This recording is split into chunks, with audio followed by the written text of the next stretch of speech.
खाने से जो एनर्जी प्राप्त कर रहे हैं जिस तरीके से, उसी को हम पढ़ते हैं इस चैप्टर में। यानी इस पार्ट में हम पढ़ेंगे कि हमारे सेल्स कैसे हमारे फूड से एनर्जी प्राप्त करते हैं, कैसे बनाते हैं एनर्जी।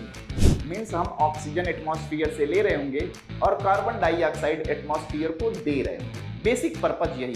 चलिए हम बात को आगे बढ़ाते हैं तो ह्यूमन रिस्पिरेटरी सिस्टम जो कि हमारा चैप्टर है, थोड़ा इसके बारे में पढ़ना शुरू करें। तो हमारी बॉडी की एक फिजियोलॉजी है कि इस इंट्राप्लूरल प्रेशर को मेंटेन कराए। जो पेराइटल प्लूरा है उसके साथ एसोसिएट होता है, जुड़ा होता है, तो ये पेराइटल प्लूरा इधर खींचता है। समझिएगा ध्यान से, जो हमारा विसरल प्लूरा है वो भी खींचता है और लंग्स का साइज बढ़ता है और रिस्पेक्टिवली घटता है इसी फिनोमेना से।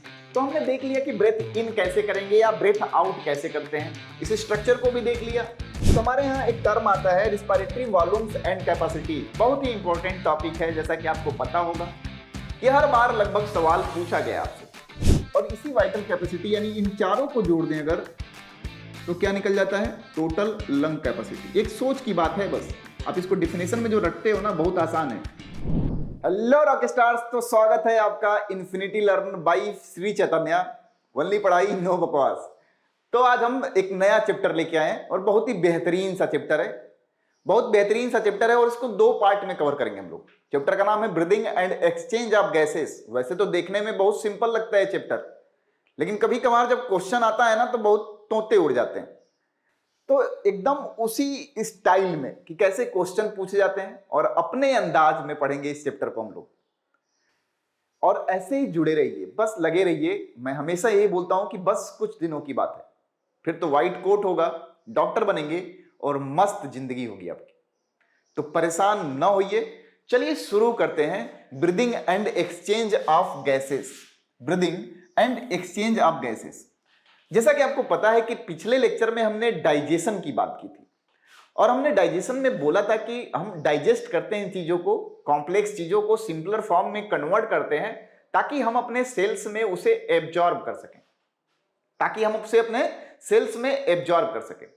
ठीक है, लेकिन एब्जॉर्प्शन तक के प्रोसेस को तो हमने डाइजेशन बोला, लेकिन हमने खाने को डाइजेस्ट किया क्यों था, एब्जॉर्ब किया क्यों था? क्यों? क्योंकि हम बोलते थे कि फूड प्रोवाइड अस एनर्जी। जो खाना होता है हमें ऊर्जा प्रदान करता है। हमने तो केवल खाने को सिंपलर फॉर्म में कन्वर्ट किया था, उस प्रोसेस को हम डाइजेशन बोल रहे थे। अब रिस्पिरेशन क्या होता है? तो रिस्पिरेशन में हम पढ़ेंगे कि हमारी सेल्स उसी एब्जॉर्ब फूड से कैसे एनर्जी विड्रॉ करती है। यानी रिस्पिरेशन एक कैटाबोलिक प्रोसेस है जिसमें हम पढ़ेंगे कि हमारे फूड को कैसे हम एनर्जी तक पहुंचाते हैं, कैसे हम एनर्जी विड्रॉ करते हैं। Respiration is a catabolic process by which we get energy to carry out our life processes. मैं आपको पढ़ा रहा हूं, उसमें जो एनर्जी कंज्यूम हो रही है, आप जो पढ़ रहे हैं उसमें जो एनर्जी कंज्यूम हो रही है, ये सारे एनर्जी का स्रोत क्या है, माध्यम क्या है, मीडिया क्या है, कैसे आ रहा है? तो हमारे खाने के थ्रू आ रहा है। लेकिन खाने के थ्रू, खाने को तो हमने डाइजेस्ट किया था डाइजेस्टिव सिस्टम में, अब हम खाने से जो एनर्जी प्राप्त कर रहे हैं जिस तरीके से, उसी को हम पढ़ते हैं इस चैप्टर में। यानी इस पार्ट में हम पढ़ेंगे कि हमारे सेल्स कैसे हमारे फूड से एनर्जी प्राप्त करते हैं, कैसे बनाते हैं एनर्जी। ठीक है, तो हम बात करेंगे तो एनसीईआरटी की पहली लाइन जान लेते हैं भैया, क्या लिखा हुआ है। एनसीईआरटी में लिखा हुआ है कि as you have read earlier, oxygen is utilized by the organism to indirectly break down the simple molecules like glucose, amino acid, fatty acid, etc.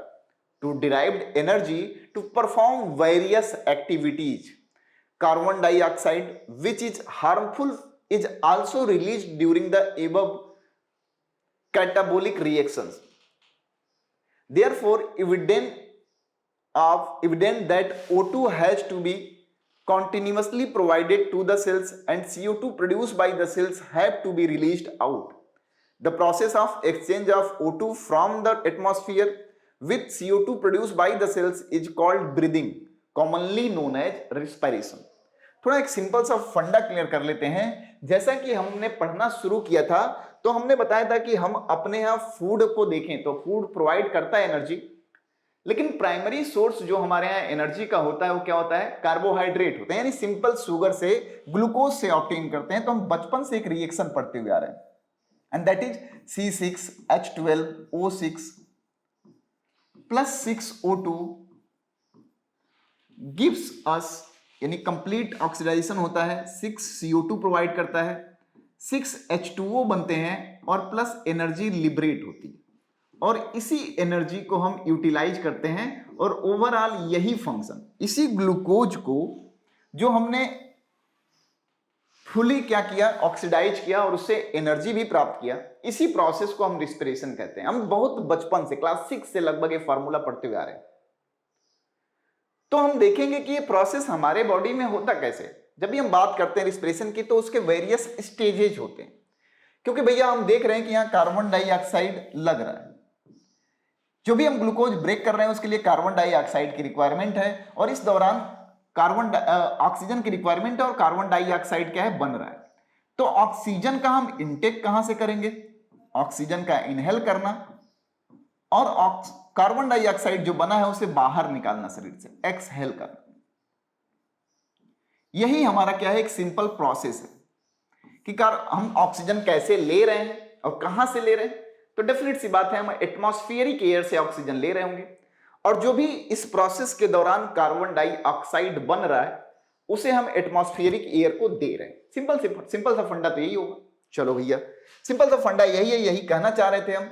तो अगर हम बात करें अलग अलग एनिमल्स में क्या क्या चीजें हैं, कैसे वो रिस्पायर करते हैं। भैया रिस्पिरेशन के लिए हमारे यहां रिस्पिरेटरी सिस्टम पाया जाता है, अभी हम ह्यूमन रिस्पिरेशन में देखेंगे। लेकिन अलग अलग ऑर्गेनिज्म की बात करें कि डिफरेंट काइंड के ऑर्गेनिज्म में कौन कौन से रिस्पिरेटरी स्ट्रक्चर हैं, या जो भी ये ऑक्सीजन लेते हैं एटमॉस्फेयर से कैसे लेते हैं, जो भी ये कार्बन डाइऑक्साइड देते हैं एटमॉस्फेयर को कैसे देते हैं। तो डिफरेंट ऑर्गन्स दिए हुए of animal with the examples. For example अगर हम बात करें तो कुछ ऑर्गेनिज्म ऐसे हैं जिसमें रिस्पिरेशन का ये प्रोसेस जो है प्लाज्मा मेम्ब्रेन के थ्रू होता है। प्लाज्मा मेम्ब्रेन के थ्रू होता है। लाइक अगर हम बात करें तो एक्सटर्नल रिस्पिरेशन इन प्रोटिस्टा, प्रोटिस्टा पढ़ा है, पढ़ेंगे हम तो देखेंगे। प्रोटिस्टा बिलोंग करते हैं जो किंगडम होता है प्रोटिस्टा से। प्रोटिस्टा यूनिसेलुलर होते हैं और यूकैरियोटिक होते हैं। फिर बॉडी वॉल के थ्रू बात करें हम कि बॉडी वॉल से कहां होता है, तो हमारे यहाँ स्पॉन्जेज में, निडेरियंस में और प्लेटी हेलमिंथीज और एनेलिड्स में थ्रू द बॉडी वॉल होता है। फिर बात करेंगे कुछ ऑर्गेनिज्म ऐसे हैं जहां गिल्स के थ्रू हमारे यहाँ रिस्पिरेशन होता है। रिस्पिरेशन जब भी हम बोलेंगे मीन्स हम ऑक्सीजन ले रहे होंगे और कार्बन डाइऑक्साइड दे रहे होंगे, यानी एटमॉस्फेरिक एयर से ऑक्सीजन लेना और कार्बन डाइऑक्साइड देना। इसके लिए कुछ ऑर्गेनिज्म गिल्स का इस्तेमाल करते हैं और गिल्स का इस्तेमाल बेसिकली होता है एक्वेटिक एनिमल्स में। लाइक अगर हम बात करें तो क्रस्टेशियंस में, जो कि हमारे यहाँ एक्वेटिक आर्थ्रोपोड्स होते हैं, और फिशेस में। फिर हम बात करेंगे कुछ ऑर्गेनिज्म ऐसे हैं जो ट्रेकिया का इस्तेमाल करते हैं। लाइक अगर हम बात करें तो सम आर्थ्रोपोड्स लाइक इंसेक्ट में, जैसे कॉकरोच हम पढ़ते हैं तो देखते हैं कि वहां पे ट्रेकिया के थ्रू या ट्रेकियल ट्री के थ्रू रिस्पिरेशन होता है। कुछ ऑर्गेनिज्म में बुक लंग्स पाया जाता है। बुक लंग्स क्यों कहते हैं हम भैया, जो प्रॉपरली लंग्स ना हो वही बुक लंग्स है। तो लाइक एनेलिड्स की बात करें, स्कॉर्पियन की बात करें या स्पाइडर की बात करें, एनेलिड्स नहीं आर्किनिड्स कहते हैं, ठीक है। फिर हम बात करें लंग्स के थ्रू, तो हमारे यहां जितने भी वर्टिब्रेट्स हैं, फिशेस को छोड़ के, फिशेस में गिल्स के थ्रू होता है, तो उनमें लंग्स के थ्रू हमारे यहाँ रिस्पिरेशन का प्रोसेस कंप्लीट किया जाता है। यानी लंग्स बेसिक ऑर्गन या प्राइमरी ऑर्गन होता है फॉर द रिस्पिरेशन। ये डिफरेंट काइंड के ऑर्गेनिज्म हैं जो डिफरेंट ऑर्गन्स का इस्तेमाल करते हैं for their exchange of gases. और जब भी हम एक्सचेंज ऑफ गैसेस की बात करेंगे मीन्स हम ऑक्सीजन एटमॉस्फेयर से ले रहे होंगे और कार्बन डाइऑक्साइड एटमॉस्फेयर को दे रहे होंगे। बेसिक पर्पज यही है। चलिए हम बात को आगे बढ़ाते हैं। तो ह्यूमन रिस्पिरेटरी सिस्टम जो कि हमारा चैप्टर है, थोड़ा इसके बारे में पढ़ना शुरू करें। अगर हम डायग्राम देखें तो अगर हम ह्यूमन रिस्पिरेटरी सिस्टम का डायग्राम बनाएं एक मोटा मोटी आपको समझाने के पर्पज से, तो ये हो गया हमारा एक ह्यूमन जिसका खोपड़ी हमने बना दिया। ये हो गया हमारा पैलेट, यहां हो गया हमारा यूला, इसे हम बोला करते थे नेजल पैसेज, नेजल कैविटी। इसे हम कहा करते थे ओरल कैविटी। और हमने प्रीवियस लेसन में ही पढ़ा था कि नेजल कैविटी और ओरल कैविटी एक दूसरे से सेपरेटेड होती हैं और सेपरेटेड होती हैं थ्रू द पैलेट। फिर हमारे यहाँ आगे ये इलाका जो है कॉमन पैसेज है, उसे हम फेरिंग्स बोलते हैं। फेरिंग्स के बाद हमारे यहाँ देखा हमने फेरिंग्स को भी डिवाइड किया था नेजोफेरिंग्स, ओरोफेरिंग्स और लैरिंजोफेरिंग्स में। फेरिंग्स कॉमन पैसेज होता है हमारे oral cavity as well as nasal cavity के लिए। फेरिंग्स के बाद हमारे यहाँ क्या होते हैं, हमारे यहाँ अगर आगे के इलाके में देखें तो हमारे यहाँ विंड पाइप पाया जाता है। क्या पाया था है विंड पाइप, और पीछे के इलाके में हमने बनाया था फूड पाइप। विंड पाइप को हम ट्रेकिया भी बोलते हैं, और यहाँ पे ऊपर की तरफ थोड़ा सा हमारे यहाँ फूड पाइप हुआ करता था। एक बेसिक डायग्राम है जिसे आप प्रीवियस लेक्चर में ही हमने बताया था आपको। ये है हमारा फूड पाइप या इसोफेगस कहते हैं। अच्छा, हमने देखा था कि हमारे यहाँ विंड पाइप की ओपनिंग को हम ग्लॉटिस कहा करते थे और फूड पाइप की ओपनिंग को गोलेट कहा करते थे। ये विंड पाइप या ट्रेकिया जो है आगे बढ़ता है, विंड पाइप या ट्रेकिया आगे बढ़ता है, फिर इसी विंड पाइप में हमारे यहाँ आगे बढ़ेगा। अभी हम इसके स्ट्रक्चर को इलाबोरेट करके देखेंगे। फिर ये ब्रोंकाई बनाता है, बेसिकली थोरेसिक 5 वर्टिब्री में पहुंच के बाइफरकेट होता है और प्राइमरी ब्रोंकाई बनाता है। फिर हमारे यहाँ लंग्स पाए जाते हैं, और उसमें भी देखेंगे तो bronchi, primary bronchi, secondary bronchi, tertiary bronchi, फिर ब्रोंक्यूल्स में डिवाइड होता है। ऐसे करके हमारे यहाँ एक सिस्टम बना हुआ है जिससे कि हम गैसियस एक्सचेंज में हिस्सेदारी दिलाते हैं। अब इन्हीं स्ट्रक्चर्स के बारे में हमें पढ़ा है। कभी कभी आपसे रिस्पिरेटरी ट्रैक के बारे में पूछा गया है कि रिस्पिरेटरी ट्रैक क्या होता है, हमारा कैसा होता है ह्यूमन रिस्पिरेटरी सिस्टम। तो हम बोलते हैं कि एयर जो है नेजल कैविटी से अंदर आता है, फेरिंग्स को जाता है, फेरिंग्स से विंड पाइप आता है, ट्रेकिया आता है, ट्रेकिया के बाद हमारे यहाँ ब्रोंकाई में, ब्रोंकाई से primary bronchi, secondary bronchi, tertiary bronchi, फिर ब्रोंकियोल्स, फिर टर्मिनल ब्रोंकियोल्स, फिर एल्वोलाई। तो बेसिकली फंक्शनल यूनिट अगर हम देखेंगे लंग्स का, तो फंक्शनल यूनिट हमारे यहाँ एल्वोलाई ही होती है। क्यों? क्योंकि एक्सचेंज ऑफ गैसेस हमारे यहाँ एल्वोलाई में ही अंजाम दिया जाता है। हम इसी की बातें करेंगे, हम इसी के बारे में थोड़ा जानेंगे।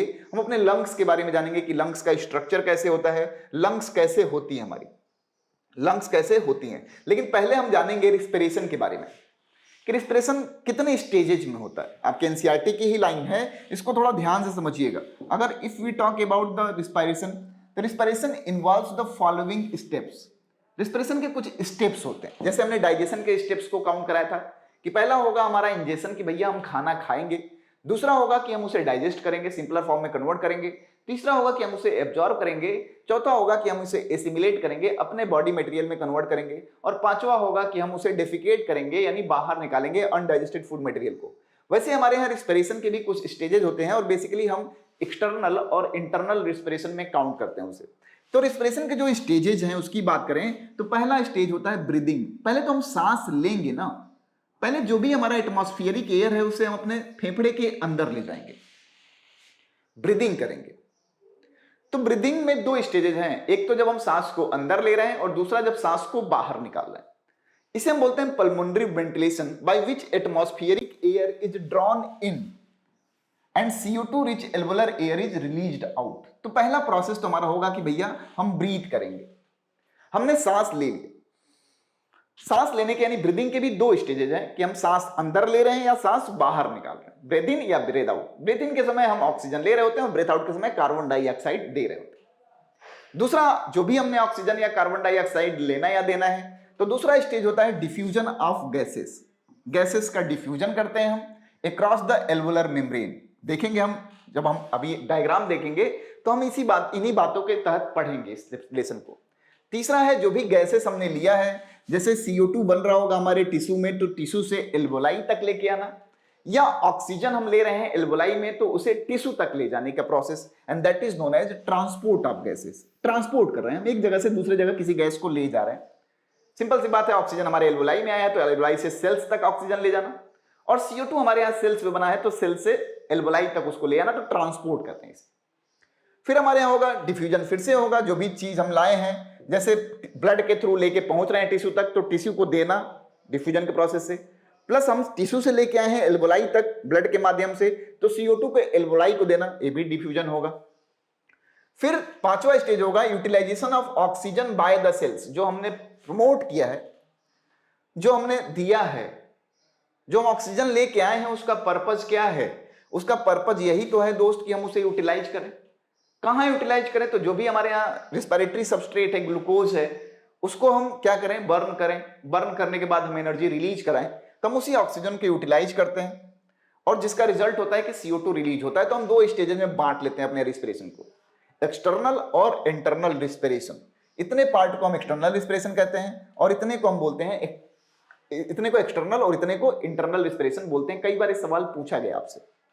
चलिए इन्हीं स्टेजेस की तरफ देखें हम। तो पहला स्टेज तो हमारा होगा रिस्पिरेशन का, दैट इज ब्रीदिंग, सांस लेना। हम सांस ले रहे हैं, सांस ले रहे हैं, तो इसका मैकेनिज्म क्या है सांस लेने का। आपके एक ऐसा डायग्राम बना होगा। डायग्राम से पहले मैं आपको कुछ समझाना चाहता हूं ताकि ये बातें आपको समझ में आ जाए। बहुत बेसिक तरीके से इन बातों को हम समझेंगे कि आखिर में सर जी क्या बताना चाहते थे। तो हम एक डायग्राम बना लेते हैं। हम डायग्राम बना लेते हैं, हम बताते हैं अपने लंग्स के बारे में। जैसा कि आपको पता होगा कि हमारे यहाँ लंग्स पाए जाते हैं। तो लंग्स के पहले हम देखें तो यहां देखेंगे हम, यहां हमारे यहाँ जो ग्लॉटिस है, विंड पाइप बनाता है। फिर ग्लॉटिस के बाद हम बोलते हैं ये हमारा ग्लॉटिस हो गया। क्या हो गया भैया? ग्लॉटिस। यहां से ध्यान देंगे और हम बोलते हैं कि ग्लॉटिस कवर होता है एक फ्लैप लाइक स्ट्रक्चर से, जिसे हम बोलते हैं एपिग्लॉटिस। बहुत ध्यान से एक एक स्ट्रक्चर को समझिएगा, सबसे सवाल पूछा गया। फिर हम बोलते हैं कि जो हमारा विंड पाइप है, जो हमारा वॉइस बॉक्स, ए ग्लॉटिस हो गया, वॉइस बॉक्स या लैरिंग्स बोल रहे हैं इसे। क्या बोल रहे हैं भैया? लैरिंग्स बोल रहे हैं। फिर यही लैरिंग्स कन्वर्ट होता है लगभग C3 लेवल पे जाके, C4 लेवल पर जाके, किसमें? ट्रेकिया में। और ट्रेकिया में हम बोलते हैं कि हमारे यहां सी शेप के रिंग्स बने होते हैं, जो डॉर्सल सरफेस पे क्या होते हैं? इनकम्प्लीट होते हैं। याद रहे, ये सब लाइंस हैं सवाल के। डॉर्सल सरफेस पे क्या होते हैं? इनकम्प्लीट होते हैं, just to prevent the collapsing of the trachea. Trachea collapse ना हो इसके लिए एक रिंग, सी शेप का रिंग बना हुआ है, जो डॉर्सल सरफेस पे क्या होता है? इनकम्प्लीट होता है। फिर यही ट्रेकिया आगे बढ़ता है हमारे यहाँ। और ट्रेकिया जब आगे बढ़ता है तो हम बोलते हैं कि जहां पे लगभग हमारी थोरैसिक वर्टिब्री 5 पाई जाती है, उस रीजन पे पहुंचने के बाद हमारे यहाँ ट्रेकिया 2 हिस्सों में बंट जाता है। बहुत ध्यान से डायग्राम को समझिएगा। ये T5 के इलाके में आने के बाद हमारा ट्रेकिया 2 हिस्सों में बंट जाता है। जब बंट जाता है 2 हिस्सों में तो रिंग्स अभी भी प्रेजेंट है, लेकिन जो बनता है उसे हम बोलते हैं प्राइमरी ब्रोंकाई। ये हमारा ट्रेकिया वाला रीजन है। क्या है भैया? ट्रेकिया वाला रीजन है। बनता है क्या? Primary bronchi. क्या बना? Primary bronchi. थोड़ा बड़ा लिख लें भैया, ये बना प्राइमरी ब्रोंकाई। अब आपको पता होगा कि खुदा ने हमें 2 लंग्स दिए हैं। तो 2 लंग्स दिए हैं, इसलिए हमारे यहां थोरैसिक रीजन में आने के बाद हमारा ट्रेकिया है 2 भागों में डिवाइड हो जाता है। एक है हमारा राइट लंग्स, जो कि साइज में थोड़ा बड़ा होता है, और एक होता है हमारे पास लेफ्ट लंग, जो कि साइज में थोड़ा छोटा होता है। और इसकी वजह बस एक है कि हमारे यहाँ जो लेफ्ट लंग होता है वो एकोमोडेट करता है for the position of heart. Heart को एकोमोडेट करने के लिए हमारे यहाँ लेफ्ट लंग का साइज थोड़ा छोटा होता है। इमेजिन करिए कि यहाँ पे हमारे हार्ट भी पड़ा रहता है। क्लियर है? अब यहां पे देखेंगे तो हमारे लेफ्ट राइट लंग में बात करेंगे तो 3 चेंबर पाए जाते हैं, और लेफ्ट लंग में बात करेंगे तो 2 चेंबर पाए जाते हैं। 2 चेंबर पाए जाते हैं। तो रिस्पेक्टिव जब हमारे यहां ब्रोंकाई इंटर करता है हमारे लंग्स में, तो जितने भी चेंबर्स हैं उतने भागों में डिवाइड हो जाता है। तो राइट लंग्स में 3 हिस्सों में डिवाइड होगा और लेफ्ट लंग में 2 हिस्सों में डिवाइड हो जाएगा। बहुत ध्यान से समझिएगा, लेफ्ट लंग में 2 हिस्सों में डिवाइड हो जाएगा। एक एक बात को हम बहुत प्यार से समझा रहे हैं। यहां भी ए सी शेप के स्ट्रक्चर बने होंगे। हम केवल किसी किसी पार्ट को लेके आगे बढ़ेंगे। तो बेसिकली जब पहली बार हमारा प्राइमरी ब्रोंकाई डिवाइड करेगा तो जितने चेंबर्स हैं उतने चेंबर्स में रिस्पेक्टिवली डिवाइड करेगा। लेफ्ट लंग में 2 बार डिवाइड करेगा और राइट लंग में 3 बार डिवाइड करेगा, यानी 3 हिस्से बनेंगे। जो डिवाइड करेगा वो बनाएगा क्या? Secondary bronchi. बहुत ध्यान से, क्या बनाएगा? Secondary bronchi. ये सेकेंडरी ब्रोंकाई फिर से डिवाइड करेगी और बनाएगी क्या? Tertiary bronchi. पूरा तो नहीं दिखा पाऊंगा इसमें, लेकिन बनाएगी क्या? Tertiary bronchi. पहले हम स्ट्रक्चर ही दिखा दें आपको। बनाएगी क्या? Tertiary bronchi. ये टर्सरी ब्रोंकाई जो है वो बाइफरकेट करेगा और बनाएगा क्या? ब्रोंकियोल।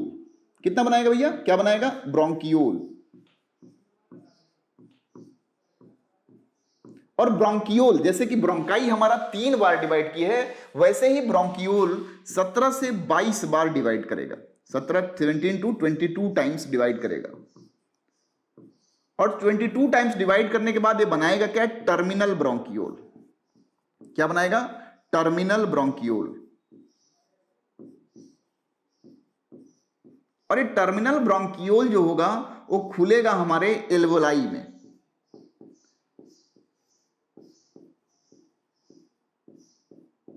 किसमें खुलेगा? एल्वोलाई में खुलेगा। टर्मिनल ब्रोंकियोल किसमें खुलेगा? एल्वोलाई में खुलेगा। तो अगर हम सीधा सा एक रास्ता देखें, रिस्पिरेटरी ट्रैक्ट देखें, तो कहीं ना कहीं हम लिख सकते हैं नेजल पैसेज। लिख लेते हैं भैया, नेजल पैसेज।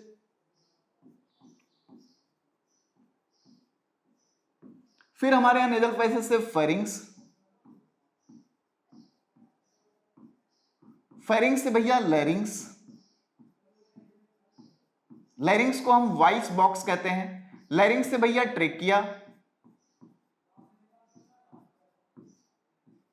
ट्रेकिया से भैया ब्रोंकाई, और हम लिख दें यहां प्राइमरी, सेकेंडरी, टर्सरी ब्रोंकाई, तो कोई समस्या नहीं होनी चाहिए, रिस्पेक्टिवली आप समझ जाएंगे। ब्रोंकाई बनता कहां है? तो भैया T5 स्टेज पे। फिर जाएगा एयर कहां? एल्वोलाई, और एल्वोलाई कितनी कितने यहां कहां जाएगा? ब्रोंकियोल में, ब्रोंकियोल में।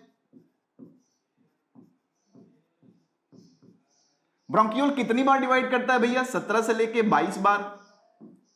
और फिर बनेगा क्या? Terminal bronchiole. क्या बनेगा? Terminal bronchiole.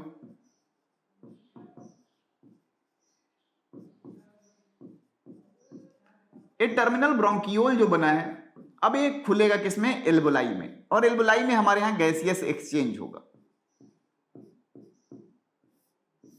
एल्वोलाई में क्या होगा? हमारे यहां गैसियस एक्सचेंज होगा।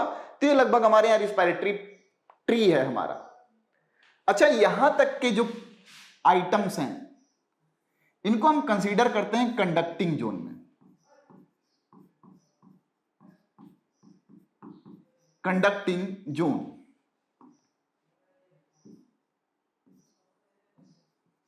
और जो इनर पार्ट है इसे हम कंसीडर करते हैं किसमें? रिस्पिरेटरी जोन में। यानी यहां पे गैसियस एक्सचेंज का अंजाम दिया जाता है रिस्पिरेटरी जोन।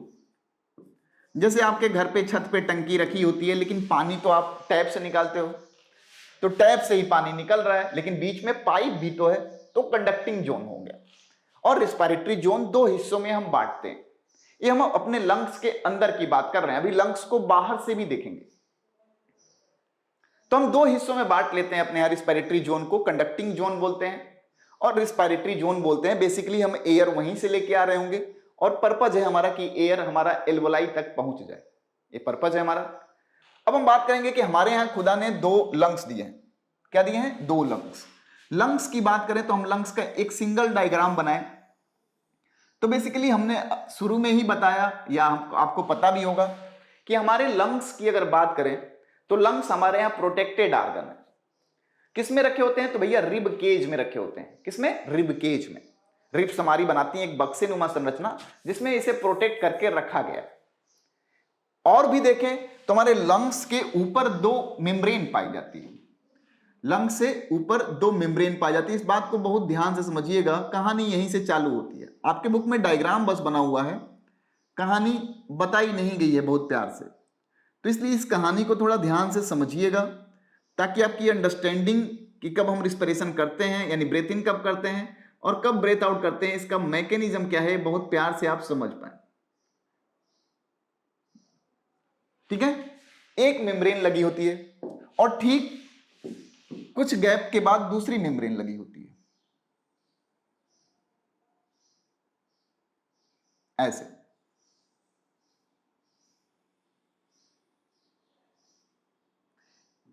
इन मेम्ब्रेन्स को हम प्लूरल मेम्ब्रेन कहते हैं, लेकिन बात करें तो जो बाहर की तरफ है इसे हम बोलते हैं पेराइटल प्लूरा। Parietal pleura. और जो अंदर की तरफ है इसे बोलते हैं visceral pleura. Visceral pleura. Pleura, pleura लिखना है यहां पे।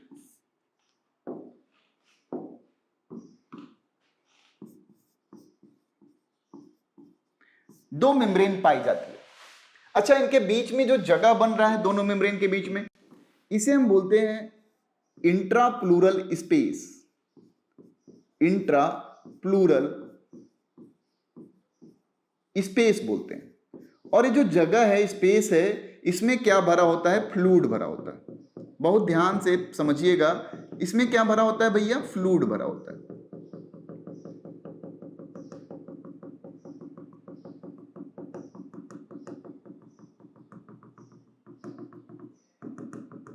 इसमें क्या भरा होता है? फ्लूइड भरा होता है। इसे हम कहते हैं intra pleural fluid. Intra pleural fluid बोलते हैं। सिंपल सी बात है, फ्लूइड है, लिक्विड है, तो हमारे लंग्स के दीवार पे प्रेशर तो लगाती होगी। भैया पानी कहीं भर दोगे तो पानी की तो प्रॉपर्टी होती है ना कि वॉल से बाहर निकलना चाहे, तो pressure exerted by the pleural fluid on the wall of pleura, that is intra plural pressure. बहुत ध्यान दीजिएगा, इसी की सारी कहानी है, इंट्रा प्लूरल प्रेशर। कहानी यहीं से चालू होती है आपके सांस लेने की। और आपके यहां बहुत बार एक सवाल भी पूछा गया है, समझिएगा इस बात को। इंट्रा प्लूरल प्रेशर जो होता है, अगर हम देखें तो नॉर्मल कंडीशन में 4 mm ऑफ Hg होता है। आपको याद नहीं करना है, बस समझाने के पर्पज से हम बता रहे हैं।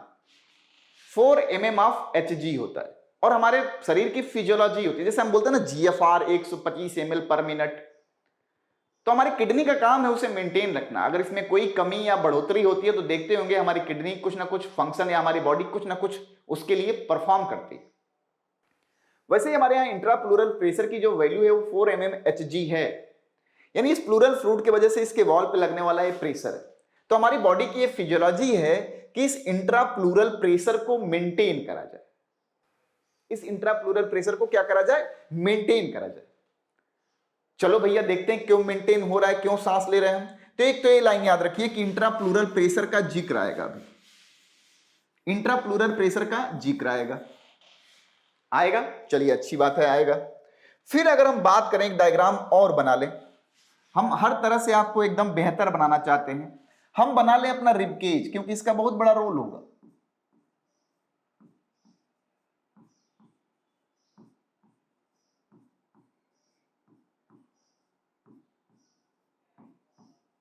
ऐसे बना लिया रिब केज हमने। पता है आपको थोरैसिक रीजन में पाया था 1 2 3 4 5 6 7 8 9 10 11 12 थोरैसिक वर्टिब्री हमारे यहाँ पाई जाती हैं। इन थोरैसिक वर्टिब्रीज को देखें तो आके हमारे स्टर्नम पे अटैच होती हैं और इसके हिसाब से हम नाम दे रहे होते हैं इसको। जैसे पहले थोरैसिक वर्टिब्री से एराइज होती है ऐसे, पहला रिब हमारा, ठीक है। दूसरे थोरैसिक वर्टिब्री से दूसरा रिब हमारा एराइज हुआ, तीसरे से हमारा तीसरा एराइज हुआ,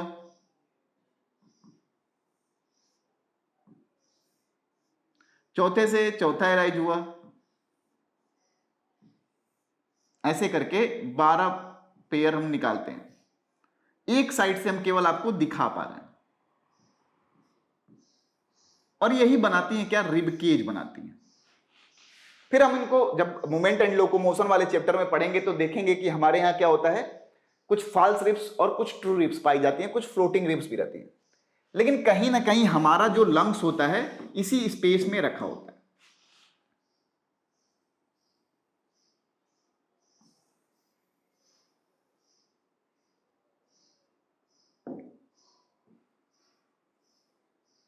इसी स्पेस में हमारा लंग्स ऐसे रखा होता है। ध्यान दीजिएगा, बहुत पते की बात है। और नीचे की तरफ आएंगे तो यहां पे हमारा डायाफ्राम होता है। क्या होता है? डायाफ्राम।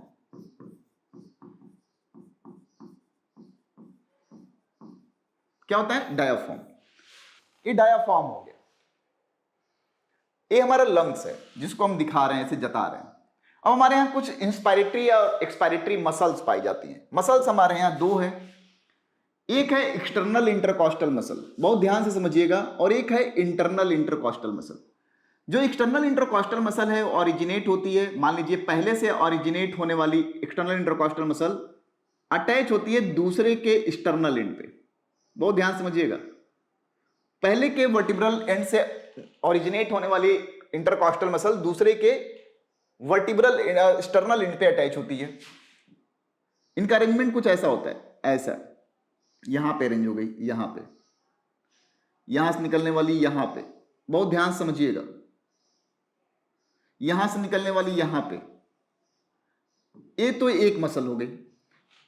और हमारे यहां दूसरी मसल जो होती है इंटरनल इंटरकॉस्टल मसल, वो कुछ ऐसी होती है कि इसका ऑरिजिन हम दिखाएं, दूसरे कलर से कर लें, तो दूसरे से ओरिजिनेट होने वाली पहले के एक्सटर्नल इंड पे आके अटैच होती है, इसीलिए फंक्शनली डिफर कर जाती है। पहले से ओरिजिनेट होने वाली दूसरी पे आके खुलती है। एकदम कॉन्सेप्चुअल क्लियरिटी चाहिए तब इस बात को समझिए, अदरवाइज रटने से कोई फायदा है नहीं। हम कलर जिस तरह कोड में लिखे हैं बता भी दें कि ये हमारा इंटरनल इंटरकॉस्टल मसल है, इंटरनल इंटरकॉस्टल मसल।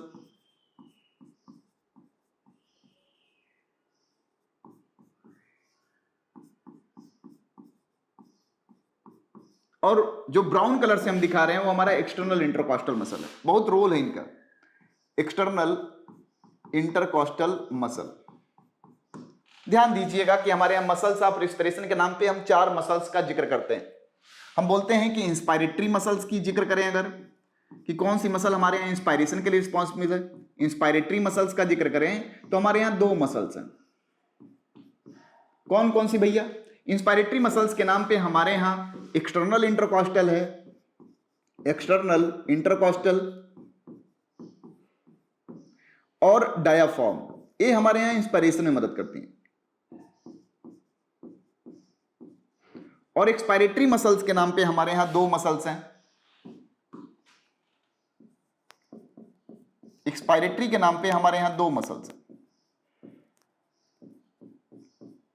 कौन कौन सी भैया? तो 2 मसल्स जो हैं वो कौन कौन सी हैं? तो हमारे यहां इंटरनल इंटरकॉस्टल मसल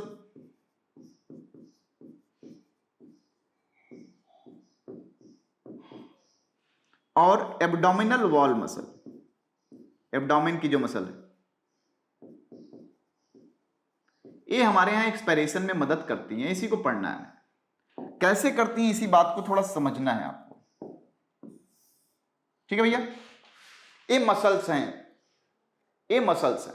अब देखिए होता क्या है, जब हमारा एक्सटर्नल इंटरकॉस्टल मसल पुल करता है तो चूंकि हमारा जो पेराइटल प्लूरा है, जो पेराइटल प्लूरा है उसके साथ एसोसिएट होता है, जुड़ा होता है, तो ये पेराइटल प्लूरा इधर खींचता है। समझिएगा ध्यान से, पेराइटल प्लूरा इधर खींचता है। पेराइटल प्लूरा खींचेगा तो डेफिनेट सी बात है इंटर प्लूरल स्पेस बढ़ेगा, बढ़ेगा तो इंट्रा प्लूरल प्रेशर क्या होगा? कम होगा। और हमारे बॉडी की फिजियोलॉजी क्या है कि इसको मेंटेन करें तो हमारा विसरल प्लूरा भी खींचा चला जाता है। और जब खींचा चला जाता है तो डेफिनेट सी बात है लंग्स का वॉल्यूम क्या होगा? बढ़ जाएगा। और लंग्स का वॉल्यूम बढ़ेगा तो प्रेशर जो है यहां कम होगा। और प्रेशर जब यहां कम होगा तो बाहर प्रेशर ज्यादा, अंदर प्रेशर कम, तो हम सांस को अंदर लेंगे। यानी यही मैकेनिज्म है। यानी व्हेन नेगेटिव प्रेशर इनसाइड, बहुत बहुत छोटे वर्ड में लिखेंगे, when negative pressure inside, negative pressure अगर होगा इनसाइड, लंग्स के बारे में बात हो रही है, तो हम ब्रेथ इन करेंगे, ब्रेथ इन करेंगे। और जब पॉजिटिव प्रेशर होगा इनसाइड, पॉजिटिव प्रेशर होगा इनसाइड,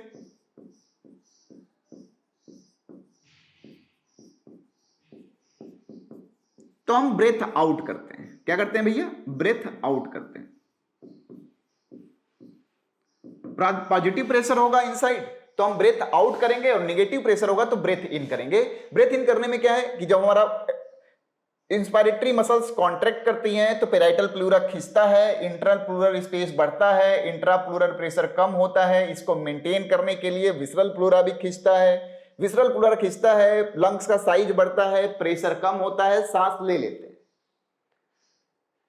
फिर यही हमारी इंस्पायरेटरी मसल्स जब रिलैक्स होती हैं तो पेराइटल प्लूरा अपने रियल स्पेस पे आता है, रियल स्पेस पे आता है तो इंट्रा प्लूरल प्रेशर कम होता है, इंट्रा प्लूरल प्रेशर कम होता है तो इंट्रा प्लूरल प्रेशर को मेंटेन करना हमारा काम है, क्योंकि स्पेस कम हुआ है तो पेराइटल प्लूरा कम हो गया तो विसरल प्लूरा भी अपने जगह पे चला जाता है, लंग्स का साइज छोटा हो जाता है। लंग्स का साइज छोटा होगा, पॉजिटिव प्रेशर इनसाइड होगा, सांस हम बाहर निकाल देंगे। यही मैकेनिज्म है हमारे यहां सांस लेने का, यही मैकेनिज्म हमारे यहां किसका भैया?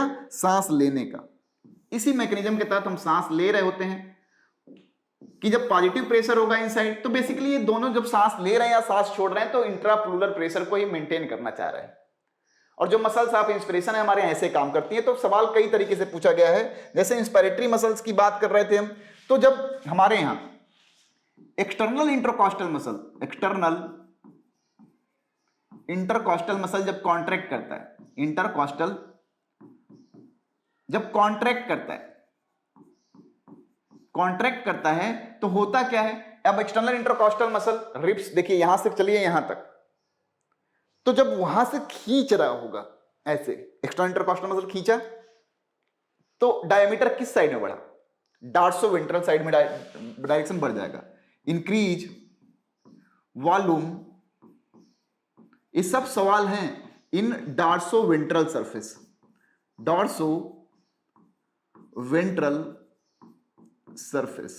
डॉर्सोवेंट्रल सरफेस पे लंग्स का क्या करता है, साइज बढ़ा देता है। और जो कि डायाफ्राम हमारा है, डायाफ्राम नॉर्मली तो डोम शेप रहता है, लेकिन जब कॉन्ट्रैक्ट करता है तो ये फ्लैट हो जाता है। तो फ्लैट हो जाएगा तो लंग्स का साइज किधर बढ़ जाएगा, लंग्स मान लीजिए पहले यहां तक रिस्ट्रिक्टेड था, अब फ्लैट होगा तो लंग्स यहां तक खींच सकता है। तो हम बोलते हैं कि जब डायाफ्राम कॉन्ट्रैक्ट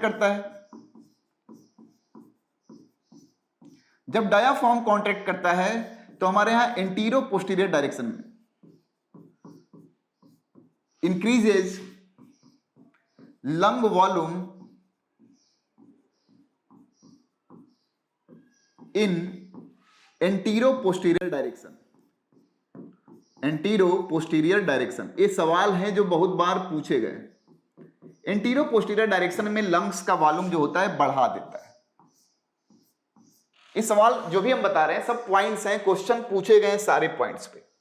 तो ऐसे हम डायग्राम देखते हैं तो देखिए, इसमें हम दिखा रहे हैं कि डायाफ्राम हमारा कॉन्ट्रैक्ट करेगा, फ्लैट हो जाएगा तो लंग्स का साइज ऐसे बढ़ जाएगा। एक्सटर्नल इंटरकॉस्टल मसल कॉन्ट्रैक्ट करेगी तो डॉर्सोवेंट्रल सरफेस पे बढ़ जाएगा। जब वही रिलैक्स होगा तो डायाफ्राम फिर से डोम शेप हो जाएगा, लंग्स का साइज छोटा दिखाई देगा। पॉजिटिव प्रेशर इनसाइड होगा, बाहर निकाल दोगे हवा, यहाँ पे लंग्स का साइज बढ़ रहा है, नेगेटिव प्रेशर इनसाइड हो रहा है, सांस अंदर ले रहे हो, वहां पे पॉजिटिव प्रेशर हो रहा है, सांस बाहर निकाल रहे हो। सवाल यही पूछा गया है आपसे कि सांस कब हम अंदर लेते हैं, सांस कब हम बाहर लेते हैं। फिजियोलॉजी आपको समझ में आ गई होगी कि कौन सा मसल कॉन्ट्रैक्ट करती है तो किस डायरेक्शन में हमारे यहाँ साइज बढ़ता है। क्लियर है? चलिए, अच्छी बात है, यहां तक बात समझ में आ गई कि हम ऐसे ब्रेथ इन ब्रेथ आउट करते हैं, हमारे यहाँ मैकेनिज्म है। अब ये मसल्स कैसे कॉन्ट्रैक्ट कर रही हैं उसका रेगुलेशन हम रेगुलेशन वाले पार्ट में पढ़ेंगे कि क्यों कॉन्ट्रैक्ट की थी, क्यों रिलैक्स हुई थी। लेकिन स्टिल अभी समझने के लिए कि ये जान जाएं कि जो हमारे इंस्पिरेटरी मसल्स हैं वो कॉन्ट्रैक्ट करती हैं तो हमारे यहाँ लंग्स के साइज को बढ़ाती हैं। कॉन्ट्रैक्शन के पर्पज से, कॉन्ट्रैक्शन की वजह से, इनके कॉन्ट्रैक्शन से पैराइटल प्लूरा खिंचता है, इंट्राप्लूरल स्पेस बढ़ता है, इसको मेंटेन करने के लिए प्लूरल जो हमारा विसरल प्लूरा है वो भी खींचता है और लंग्स का साइज बढ़ता है और रिस्पेक्टिवली घटता है इसी फिनोमिना से। ठीक है, तो ऐसे हम सांस को अंदर लेते हैं या बाहर छोड़ते हैं।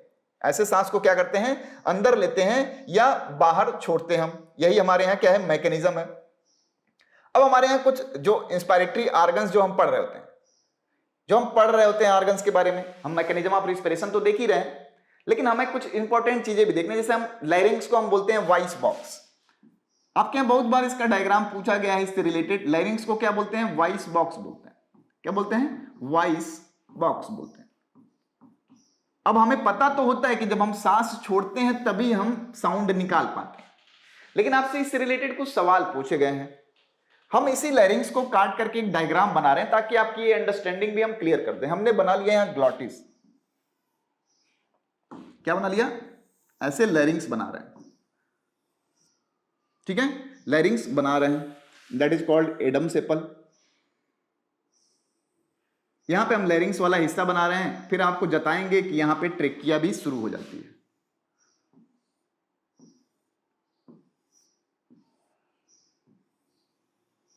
यहां से हमारी ट्रेकिया चालू हो जाती है, जिसमें हम सी शेप का कार्टिलेज दिखाते हैं। समझिएगा इस डायग्राम को बहुत प्यार से, बहुत काम आएगा ये डायग्राम। ये हमारा है ग्लॉटिस। क्या है भैया, ग्लॉटिस। एक एक पार्ट को लिखते चलेंगे। हम बोलते थे कि जो एयर पाइप होता है या विंड पाइप होता है उसकी ओपनिंग को ग्लॉटिस बोला करते हैं। ग्लॉटिस को हम बोला करते थे कि एक कार्टिलेजिनस स्ट्रक्चर से क्या होता है, ढका होता है, जिसे हम बोला करते हैं क्या, एपीग्लॉटिस। क्या बोला करते हैं भैया, एपीग्लॉटिस। किससे बना है, कार्टिलेज से बना, याद रहे। ये जो हम एडम्स एप्पल बोलते हैं, ये बना हुआ है थायराइड कार्टिलेज से। क्या बना हुआ है? थायराइड कार्टिलेज से।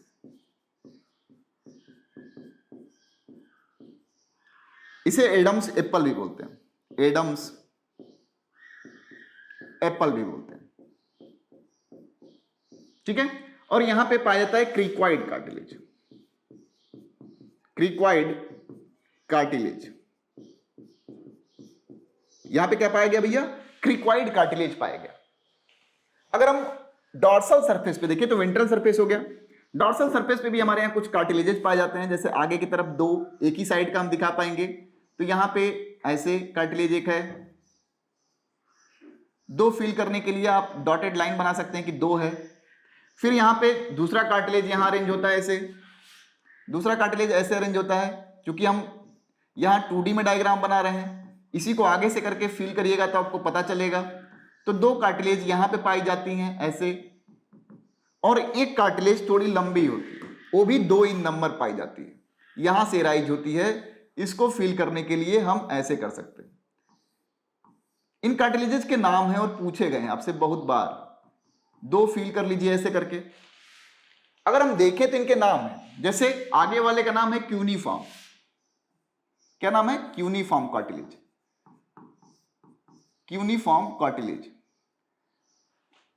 दूसरे का नाम है क्रिक्वाइड, सॉरी कॉर्निकुलेट, कॉर्निकुलेट, कॉर्निकुलेट। और जो तीसरा हमने ऐसे बनाया है पर्पल कलर से, उसका नाम है एरेटिनॉइड, एरेटिनॉइड, एरेटिनॉइड कार्टिलेज। ये दो जो डॉर्सल सरफेस पे जो भी हमने कार्टिलेज बनाए हैं, दो दो और दो। पहली बात तो हम जानेंगे कि हमारे जो वॉइस बॉक्स या लैरिंग्स है उसमें कितने कार्टिलेज हैं। तो 6 ऊपर दिख रहे होंगे आपको और 3 नीचे दिख रहे होंगे, 1 2 3 नीचे हो गए और 6 ऊपर। यानी हमारा जो लैरिंग्स है वो टोटल 9 कार्टिलेज से बना होता है। और टाइप कितने होते हैं कार्टिलेज के? 6। हम देखें तो होता क्या है कि हमारे यहां इसी कार्टिलेज से लटका हुआ ऐसे वोकल कार्ड पाए जाते हैं। जो आगे की तरफ होता है ग्लॉटिस की तरफ, उसे हम बोलते हैं एंटीरियर वोकल कार्ड, और जो पीछे की तरफ होता है उसे हम बोलते हैं क्या? Posterior vocal card. बहुत ध्यान से समझिएगा, ये हमारा एंटीरियर वोकल कार्ड है, एंटीरियर वोकल कार्ड, और ये हमारा पोस्टीरियर वोकल कार्ड है। ये डायग्राम बहुत इंपॉर्टेंट है, पोस्टीरियर वोकल कार्ड, ठीक है। तो याद रहे, जो पोस्टीरियर वोकल कार्ड होता है उसे हम बोलते हैं true vocal cord, true vocal cord. क्यों? क्योंकि भैया साउंड इसी से प्रोड्यूस होता है। और इंटीरियर को हम बोलते हैं false vocal cord, false vocal cord. ये मॉइस्ट करता है सरफेस को, केवल मॉइस्टन करता है सरफेस को। याद रहे कि जब हम सांस लेते हैं तब हम आवाज प्रोड्यूस नहीं करते हैं। जो भी हमें साउंड प्रोड्यूस हो रही है वो सांस छोड़ने के दौरान जब एयर आती है और पोस्टीरियर वोकल कार्ड पे टकराती है तो विजिंग साउंड प्रोड्यूस करती है। जैसे इस विजिंग साउंड को हम कोऑर्डिनेटेड वे में ब्रेन में ब्रोकाज एरिया है या अपने लिप्स या टंग के मैनिपुलेशन की वजह से हम एक प्रॉपर स्पीच में जनरेट कर पाते हैं। तो लैरिंग्स is definitely a voice producing organ. याद रहे कि एक्सपेरेशन के दौरान ट्रू वोकल कार्ड यानी पोस्टीरियर वोकल कार्ड है, उसमें वाइब्रेशन की वजह से विजिंग साउंड प्रोड्यूस होता है और इसी वजह से हम बोलते हैं लैरिंग्स को वॉइस बॉक्स। अगर हम चिड़ियों की बात करते तो वहां पे जो स्ट्रक्चर होता है वो होता है सैरिंग्स, वहां पे सैरिंग्स से प्रोड्यूस होता है। लेकिन लैरिंग्स में हमारे यहाँ टोटल जो है 9 कार्टिलेज पाए जाते हैं नंबर में, और नाम से देखें तो 6 कार्टिलेज पाए जाते हैं। ये स्ट्रक्चर बहुत ही इंपॉर्टेंट है आपके लिए। जो इंटीरियर वोकल कार्ड होता है वो क्या होता है? वो फॉल्स वोकल कार्ड बोलते हैं। क्यों? क्योंकि इस इलाके में मॉइस्चर प्रदान करता है और ये बने होते हैं एलो इलास्टिक कार्टिलेज से। ठीक है, क्लियर है? यस या नो? तो ये हमारा लैरिंग्स या वॉइस बॉक्स का डायग्राम है जो आपके बुक में दिया हुआ नहीं है लगभग। तो हम रिस्पिरेशन के डिफरेंट स्टेजेस को, डिफरेंट पार्ट्स को पढ़ रहे हैं। तो हमने देख लिया कि ब्रेथ इन कैसे करेंगे या ब्रेथ आउट कैसे करते हैं, इस स्ट्रक्चर को भी देख लिया। फिर हमारे यहाँ क्या होता है कि हम कितना अमाउंट ब्रेथ इन करते हैं या कितना अमाउंट ब्रेथ आउट करते हैं, भाई ये भी तो जान लें। तो हमारे यहाँ एक टर्म आता है रिस्पिरेटरी वॉल्यूम्स एंड कैपेसिटीज, बहुत ही इंपॉर्टेंट टॉपिक है, जैसा कि आपको पता होगा कि हर बार लगभग सवाल पूछा गया आपसे। तो रिस्पिरेटरी वॉल्यूम एंड कैपेसिटीज की बात करें तो हम कितना अमाउंट ऑफ एयर ले रहे हैं इसका मेजर करें डिफरेंट कंडीशन में। तो रिस्पिरेटरी वॉल्यूम एंड कैपेसिटीज को मेजर करने के लिए जो डिवाइस इस्तेमाल करते हैं that is known as spirometer. क्या होता है भैया? स्पाइरोमीटर। और जो टेक्निक होती है उसे हम बोलते हैं क्या? स्पाइरोमेट्री। तो कितना अमाउंट ऑफ एयर हम ले रहे हैं, कितना अमाउंट ऑफ एयर एक्सहेल कर रहे हैं, डिफरेंट कॉन्टेक्स्ट में हम बात करते हैं। तो हमारे यहाँ कुछ अमाउंट ऑफ एयर दिया हुआ है, लाइक अगर हम पहले बात करें तो हम पहला एयर जो डिस्कस करते हैं दैट इज टाइडल वॉल्यूम। बहुत ध्यान से समझिएगा, बहुत ही प्यारा सा टॉपिक है, आपको रटने की जरूरत नहीं पड़ेगी। क्या नाम है भैया? Tidal volume. छोटा ही लिख रहे हैं क्योंकि आप तो रिवाइज कर ही चुके होंगे। समझने की कोशिश करिएगा ना कि रटने की। The amount of air which we inhale or exhale during normal breathing. मैं आपको पढ़ा रहा हूं, आप पढ़ रहे हो, ये नहीं सोच के पढ़ रहे हो कि चलो हम सांस ले लें। नॉर्मल ब्रीदिंग के दौरान जितना अमाउंट ऑफ एयर या तो हम अंदर लें या तो हम बाहर छोड़ें, उस अमाउंट ऑफ एयर को हम बोलते हैं क्या? Tidal volume. यानी नॉर्मल ब्रीदिंग के दौरान हम लिख दें यहां नॉर्मल ब्रीदिंग, नॉर्मल इंस्पिरेशन। हम ज्यादा डेफिनेशन नहीं लिखेंगे, वो तो एनसीईआरटी में लिखा हुआ। Or expiration. नॉर्मल इंस्पिरेशन या एक्सपायरेशन के समय हम जितना अमाउंट ऑफ एयर लेते हैं या अमाउंट ऑफ एयर जो छोड़ते हैं उसे हम बोलते हैं टाइडल वॉल्यूम, जिसकी वैल्यू दी होगी आपके यहां 500 ml। जिसकी वैल्यू दी है कितना? 500 ml। इतना अमाउंट ऑफ एयर हम नॉर्मली लेते हैं या छोड़ते हैं। इस 500 ml यानी टाइडल वॉल्यूम को हम दो हिस्सों में बांट लेते हैं। एक होता है इस टाइडल वॉल्यूम में एनाटॉमिकल डेड स्पेस एयर यानी डीएसए बोलते हैं, डेड स्पेस एयर, और दूसरा हमारे यहां होता है एल्वुलर एयर। इसके बेसिस पे आपके यहां न्यूमेरिकल भी पूछे गए हैं। डेड स्पेस एयर क्या होता है और एल्वुलर एयर क्या होता है इस टाइडल वॉल्यूम में, समझिएगा। हमने बनाया था एक डायग्राम, और हमने बनाया था तो बताया था दो जोन हमारे यहां पाए जाते हैं, कंडक्टिंग जोन और दूसरे को बोला था respiratory zone. Respiratory zone, conducting zone और रिस्पिरेटरी जोन बोला था। तो जो अमाउंट ऑफ एयर, जैसे मान लीजिए कि आपके छत पे पानी की टंकी रखी हुई है, आपने टैप खोला पानी भरने के लिए बाल्टी में, तो बाल्टी में तो पानी वही जा रहा है जो टैप से निकल रहा है आपके, लेकिन इस दौरान टैप से लेकर टंकी तक भी तो पानी भरा होगा, लेकिन वो आपके यहां बाल्टी में नहीं आ पा रहा है तब तक जब तक कि आप टंकी खाली ना कर दें। तो खाली नहीं कर पा रहे हैं, तो वह अमाउंट ऑफ एयर जो हमारे रिस्पिरेटरी पैसेज में ही है बना हुआ, एक गैसियस एक्सचेंज में हिस्सेदारी नहीं ले रहा है, उस एयर को हम बोलते हैं डेड स्पेस एयर। यानी हम बोल सकते हैं कि air present in conducting zone. Simple सी बात है, यानी कहीं ना कहीं कंडक्टिंग जोन में प्रेजेंट है भैया, तो हम गैसियस एक्सचेंज में इसकी हिस्सेदारी नहीं करा पा रहे हैं, इसे हम बोलते हैं डेड स्पेस एयर। इसकी वैल्यू होती है 150 ml, यानी 500 ml में से 150 ml तो रास्ते में ही रह जाती है। फिर दूसरा आता है alveolar air, and the amount of air which present inside our alveoli and that is available for the gaseous exchange, उसे हम बोलते हैं alveolar air. Present in alveoli and available for gases exchange. इसका जो अमाउंट होता है कितना भैया? 350 ml। अब हमने बोला था कि इससे न्यूमेरिकल पूछे जाते हैं। 500 ml वो एयर है जो हम ले रहे हैं, that is our pulmonary ventilation. क्या है? Pulmonary ventilation. आपसे पूछा जाता है कि which one is more, pulmonary ventilation या एल्वुलर वेंटिलेशन। जैसे मान लीजिए पूछा जाए पल्मोनरी वेंटिलेशन ज्यादा है, पीवी लिख दें, या एल्वुलर वेंटिलेशन।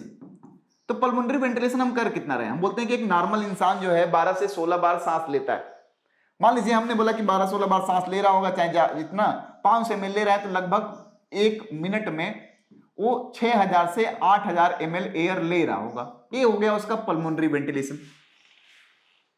लेकिन इतने 6000 से 8000 ml में उसके पास गैसियस एक्सचेंज के लिए कितना गैस अवेलेबल है?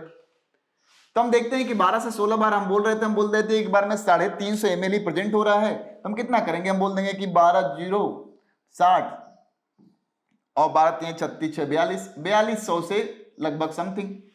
तो हमें हमेशा जो पल्मोनरी वेंटिलेशन रेट होता है वो एल्वुलर वेंटिलेशन रेट से ज्यादा होता है। ऐसे सवाल पूछे गए आपसे।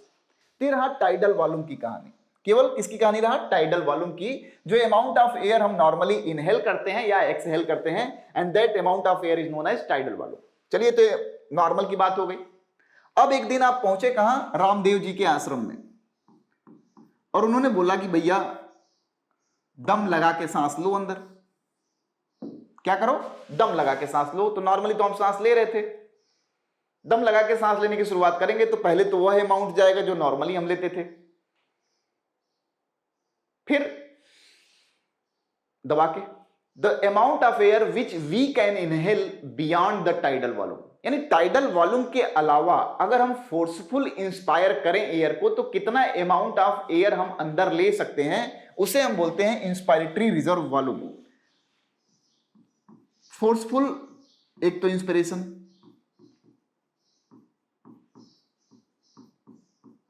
फोर्सफुल इंस्पिरेशन हो रहा हो, और दूसरा कंडीशन क्या है? The amount beyond the tidal volume, amount beyond the tidal volume, beyond the tidal volume, इसी को तो हम इंस्पायरेटरी रिजर्व वॉल्यूम बोल रहे हैं। इसकी वैल्यू आपके यहां दी हुई है कितना? लगभग 2500 से 3000 ml। ये हमारे यहां होता है inspiratory reserve volume, the amount of air which we can inhale beyond the tidal volume. Tidal volume तो हम ले ही रहे होंगे। फिर दूसरा हमारे यहां टर्म आता है ERV, expiratory reserve volume. Expiratory reserve volume क्या होता है भैया? नॉर्मल हम सांस लेते हैं या छोड़ते हैं तो हम बोल रहे हैं कि 500 ml ले रहे हैं, छोड़ रहे हैं। हम कोई इंटेंशनल ब्रीदिंग नहीं कर रहे हैं, ना ब्रीथ आउट कर रहे हैं। लेकिन नॉर्मल सांस लेने के बाद हम फोर्सफुली सांस को बाहर निकालें, जस्ट लाइक दैट। तो पहले तो हम टाइडल वॉल्यूम निकाले होंगे। तो जितना amount of air forceful breathing, breath out के दौरान जितना amount of air tidal volume के बियॉन्ड हम निकाल देते हैं, वो क्या होता है? एक्सपायरेटरी रिजर्व वॉल्यूम होता है। तो फोर्सफुल एक्सपिरेशन लिख लेंगे, फोर्सफुल एक्सपायरेशन, और अमाउंट क्या होना चाहिए? Beyond tidal volume, amount beyond tidal volume. तरीका यही होगा याद करने का। अभी एक डायग्राम भी बना देंगे। बियॉन्ड टाइडल वॉल्यूम कितना होता है भैया? कितना निकाल सकते हो? तो हम बोलते हैं कि बहुत दम लगाएंगे तो भैया 1000 से 1100 ml तक निकाल सकते हैं। इसी को हम बोलते हैं क्या? Expiratory reserve volume. ठीक है, चलिए बात समझ में आ गई। फिर आता है हमारे यहां क्या? Residual volume. पहले वॉल्यूम से पढ़ लें। अब मान लीजिए हम नॉर्मल सांस ले रहे हैं और एक दिन गुस्सा आ गया, हम बोले कि भैया चलो सारा फेफड़ा खाली कर देते हैं, दम लगा के सांस निकालते हैं। ऐसे जब हम दम लगा के सांस निकालेंगे तब भी हमारे फेफड़ों में कुछ हवा बच जाती है, और उसे हम बोलते हैं क्या? Residual volume. Amount of air remains inside our lungs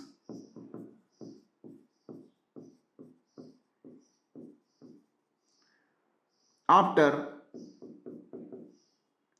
forceful expiration। Forceful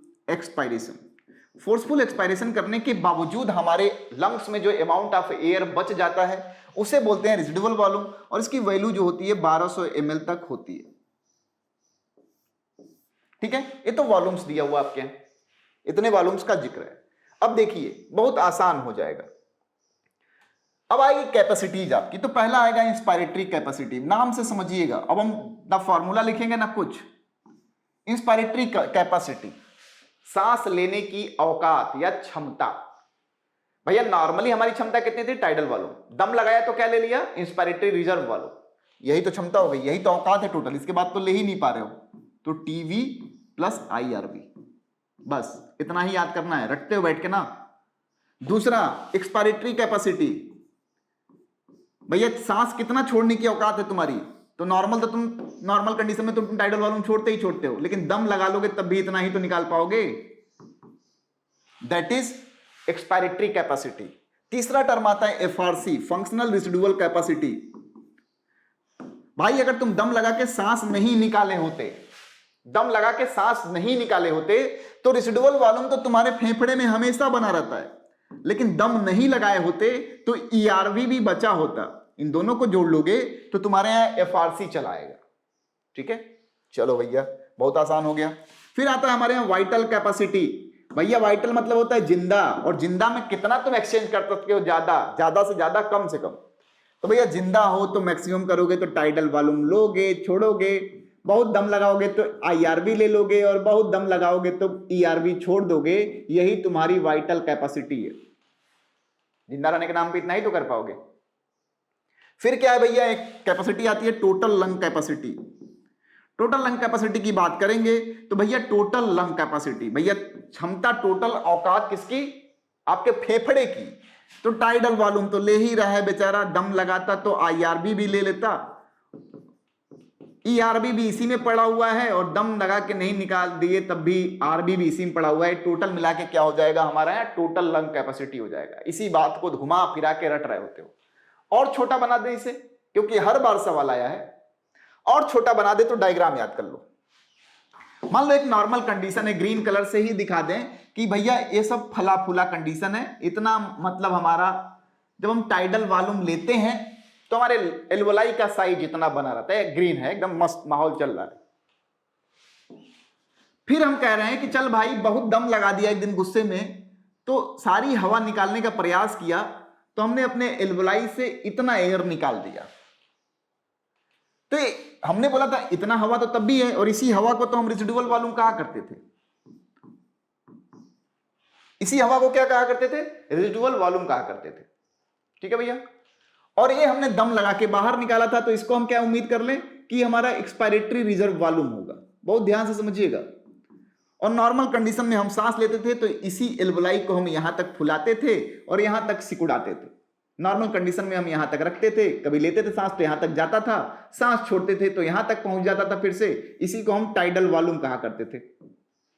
इसी को क्या कहा करते थे भैया? टाइडल वॉल्यूम कहा करते थे। कोई समस्या तो नहीं होनी चाहिए, बात तो समझ में आ ही रहोगी कि हाँ भैया ये तो नॉर्मल साइज है, और इसी को फुलाया सिकुड़ाया करते थे।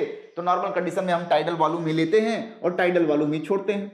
और बहुत दम लगा लोगे जिस दिन पूरी औकात के साथ, तो क्या करोगे? इस टाइडल वॉल्यूम के अलावा थोड़ा और हवा ले लोगे। लेकिन तुम्हारा फेफड़ा मैक्सिमम एल्वोलाई इतना ही तो फूल सकता है। और जो टाइडल वॉल्यूम के बियॉन्ड जो तुमने भरा है हवा, ये कौन सा है? तुम्हारी इंस्पायरेटरी रिजर्व वॉल्यूम है, IRV। यही तो है। अब ध्यान से समझना, इस डायग्राम में ही सारा आंसर है। अब मैक्सिमम नॉर्मल कंडीशन हमारे एल्वोलाई की है, हमने सांस ली यहां तक आया होगा, नॉर्मल सांस लिया तो टाइडल वॉल्यूम लिया तो यहां तक पहुंचा, और दम लगा दिया तो यहां तक पहुंचा। तो मैक्सिमम तुम कितना कर पा रहे हो सांस लेके? मैक्सिमम तुम्हारी औकात कितनी है? ये तुम्हारी IC हो गई, इंस्पायरेटरी कैपेसिटी। ठीक। नॉर्मली यहां पे कंडीशन रहता है, यहां सांस लेते हो, यहीं सांस छोड़ते हो तो टाइडल वॉल्यूम छोड़ देते हो। दम लगा दिया तुमने, एक दिन पूरी औकात लगा दी तो यहां तक सांस छोड़ दिया, तो ये तुम्हारी पूरी सांस छोड़ने की औकात हो गई। इतना ही तो कर सकते हो कि नॉर्मल तुम इतना छोड़ते थे, अब इतना छोड़ लिए दम लगा के। ये तुम्हारी हो गई EC, एक्सपायरेटरी कैपेसिटी। तुम्हारा एल्वोलाई जो है नॉर्मली इतने पे रहता है, सांस लेते हो यहां पहुंचता है, सांस छोड़ते हो यहां पहुंचता है, बहुत दम लगाते हो तो यहां पहुंच जाता है, और बहुत दम लगा के सांस खींचते हो यहां पहुंच जाता है। लेकिन जिंदा रहने के नाम पे तुम इतना ही कांड तो कर पाओगे। और यही तो तुम्हारा क्या है? Vital capacity. क्योंकि ये तो चाह के भी तुम बाहर नहीं निकाल पाओगे, लेकिन इतना फुला सिकुड़ा ले रहे हो तो इतना अमाउंट ऑफ एयर तुम्हारा लंग्स रख ले रहा है। और इसी वाइटल कैपेसिटी यानी इन चारों को जोड़ दें अगर, तो क्या निकल जाता है? Total lung capacity. एक सोच की बात है बस, आप इसको डिफिनेशन में जो रटते हो ना, बहुत आसान है। इस डायग्राम को प्रीफर करिए और आपके सर सब सारे सवाल लगेंगे। तो चलिए इसी के साथ ये सेशन खत्म करते हैं। आपका सबसे फेवरेट स्लाइड जो कि थैंक यू वाला है आ गया है, और नेक्स्ट सेशन में हम नेक्स्ट पार्ट को कंटिन्यू करेंगे और प्रीवियस ईयर में आए हुए क्वेश्चंस को भी सॉल्व करेंगे, जो आपके कॉन्सेप्ट को थोड़ा और स्ट्रांग बना दे, आपके सवाल और इजीली सॉल्व होने लगे। चलिए धन्यवाद, मिलते हैं, bye bye, tata, take care.